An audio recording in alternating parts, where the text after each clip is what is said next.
బాహుబలి చిత్రం అసాధారణ అద్భుతం అని అప్పుడు పొగిడారు. బాహుబలి 2 మరింత గొప్పగా ఉంటుందనే ప్రశంసల వర్షం ఇప్పుడే ఆరంభమైంది.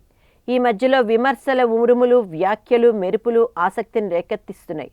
అప్పట్లో ప్రసిద్ధ నటి జమున బాహుబలిలో ఉన్న గొప్పతనం ఏమిటో తనకు అర్థం కాలేదన్నారు. ఇప్పుడు ప్రముఖ నటుడు కైకాల సత్యనారాయణ బాహుబలి 2ని ఎద్దేవా చేస్తూ పలు వ్యాఖ్యలు చేశారు. బాహుబలి 2 చిత్రానికి 500 కోట్లు ఖర్చయిందని అంటున్నారు.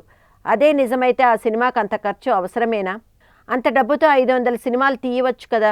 అసలు బాహుబలిలో కథేముంది? ఆ సినిమా వల్ల సమాజానికి కలిగే ప్రయోజనం ఏముంది? అది ఇచ్చే సందేశం ఏమిటి? మన దేశంలో బోలెడు సమస్యలు, సంఘర్షణలు ఉన్నాయి. వాటికి అద్దం పట్టేలా, జనంలో చైతన్యాన్ని పెంచేలా తక్కువ బడ్జెట్తో ఎన్నో మంచి సినిమాలు తీయవచ్చు. కానీ కోట్లకు కోట్లు ఖర్చు పెడుతూ భారీ సెట్స్ వేశామని, గొప్పగా గ్రాఫిక్ వర్క్స్ చేశామని గొప్పలు చెప్పుకుంటే అదో గొప్ప చిత్రం అయిపోతుందా?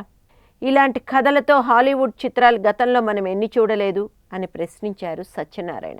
బాహుబలి లాంటి సినిమాల కోసం అంతంత డబ్బు ఖర్చు చేయడం వృధా అని, వసూళ్లతో పోల్చి చూస్తే బాహుబలి సాధించిన వసూళ్ల కంటే బిచ్చగాడు సాధించిన వసూళ్లే ఎంతో మెరుగని ఆయన వ్యాఖ్యానించారు. సత్యనారాయణకు చిత్ర పరిశ్రమలో ప్రముఖ నటుడిగా 50 సంవత్సరాలకు పైగా అనుభవం ఉంది. అందువల్ల ఆయన బాహుబలిపై చేసిన వ్యాఖ్యలు చిత్రరంగాల్లో చర్చనీయాంశమయ్యాయి.